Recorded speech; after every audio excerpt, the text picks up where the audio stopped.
जो दिल्ली में रुचि झा के साथ जो घटना घटी है बहुत ही दुखद और निंदनीय है। और बच्ची किसी का भी हो सकता है और यह बहन किसी के भी हो सकती है। इसमें कोई सामाजिक बात नहीं है और न कोई एक तरह से जाति विशेष की बात है। लेकिन जो घटना घटी है एक जाति को टारगेट करके किया गया है। ब्राह्मण समाज को बार बार ब्राह्मण समाज को गाली दिया जाता है। ये अच्छा नहीं है भारत के लिए। और भारत के जो गति है ये सभी वर्णों से मेल से चलता है। ये न कि किसी जाति को हम टारगेट करेंगे और किसी बच्ची को एक तरह से जघन अपराध करने का प्रयास करेंगे, ये अच्छा नहीं होता है।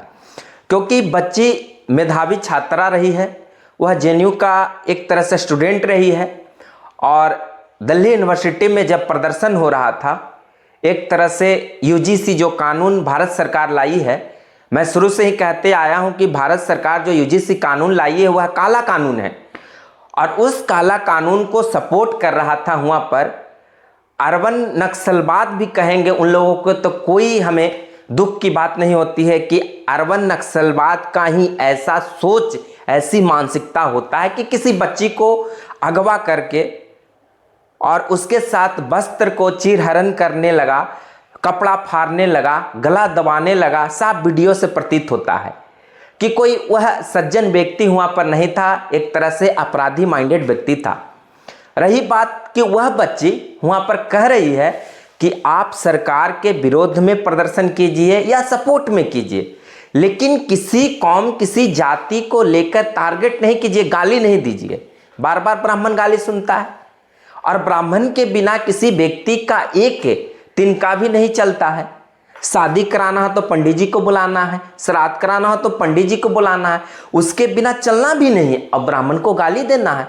ये अच्छा बात नहीं है, क्योंकि हम सब समाज ब्राह्मण समाज के साथ खड़े हैं और रहेंगे भी। पूरे स्वर्ण समाज ब्राह्मण समाज के साथ खड़ा रहे और उस बच्ची के साथ भी खड़ा है। और सबसे बड़ी बात हुआ कि हम मुख्यमंत्री जो महिला है रेखा गुप्ता जी, उनसे भी मैं अनुरोध प्रकट करता हूं कि उस बच्ची के साथ जो उस समय घटना घटी है उस पे जो साजिश रचे हैं, जो फुटेज में है, उनको आप एफआईआर करवाइए और सलाखों के पीछे भेजिए। और मैं वहाँ के जो प्रधानमंत्री महोदय आदरणीय मोदी जी से भी मैं कहना चाहता हूँ, इस कानून को आप वापस लीजिए या संशोधन कीजिए। आप देख लीजिए कि कौन उस दिल्ली में कौन शोषित है और कौन शोषक है। ये तो जाहिर पता चल रहा है कि आपका कानून का क्या रिएक्शन आया, इसका क्या रिजल्ट आ रहा है, ये तो आप देख रहे हैं। पहले ही एक गलत कानून आप पास करवा दिए जब सुप्रीम कोर्ट के ऑर्डर के आप खिलाफ में कि SC/ST एक्ट बिना मतलब के ही किसी को जेल भेज दे रहा है। बिहार की घटना है, उसके बाद भी आप नहीं सोच रहे और ऐसा कानून ले आए हैं, तो इस पे आपको मंथन करने की बात है, विचार करने की बात है। और दिल्ली में सबसे मुख्य जो भारत का प्रथम व्यक्ति बैठते हैं, आदरणीय द्रौपदी मुर्मू जी हैं, वहाँ पर राष्ट्रपति हैं। महोदया से मैं अनुरोध करूंगा कि आप ऐसे कानून को बनाइए, एक ऐसा चीज बनाइए कि बच्चियों को देखने के लिए या किसी भी तरह के कोई उंगली न उठाए। क्योंकि भारत संस्कारों का देश है, कोई वेस्टर्न कल्चर नहीं है। हमारा मातृ सेवा पूजा करते, बहन सेवा के रूप में पूजा करते हैं। इसलिए एक नारी के लिए एक अच्छा कानून बनाना चाहिए, जो इस पे हर समाज में बच्ची है, हर समाज में बेटियां हैं, उनको सुरक्षित रखना है। यदि सरकार नहीं सुरक्षित करती है तो समाज इसका सुरक्षा की गारंटी देगा। यदि बच्चियों को आप हथियार रखने के लिए विवश कर रहे हैं, नहीं तो उसका भाई, उसका बेटा, उसका पिता हथियार लेके चलेगा बच्चियों की सुरक्षा के लिए।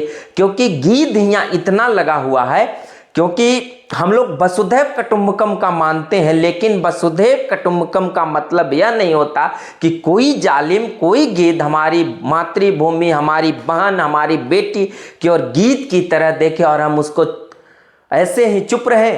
क्योंकि ये खून दिनकर का है। दिनकर ने भी कहा है कि छीनता हो सत कोई, त्याग तब से तू काम ले, यह पाप है यह पुण्य है, बिछिन कर देना उसे, बढ़ रहा तेरी तरफ जो हाथ है।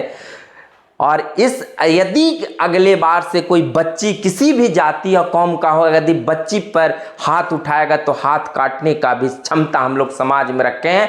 और इसका एक्शन पर रिएक्शन, रिएक्शन पर एक्शन ऐसे मिलेगा। ईंट का जवाब पत्थर से मिलेगा। अन्यथा जो भी ऐसे मानसिक मतलब सोच वाले लोग हैं वो या तो सुधर जाएं, नहीं तो देश छोड़ दें। किसी की बच्ची के साथ आगे से ऐसा नहीं होने देंगे हम सब। उस बच्ची के साथ हम लोग पूरे खड़े हुए हैं समाज।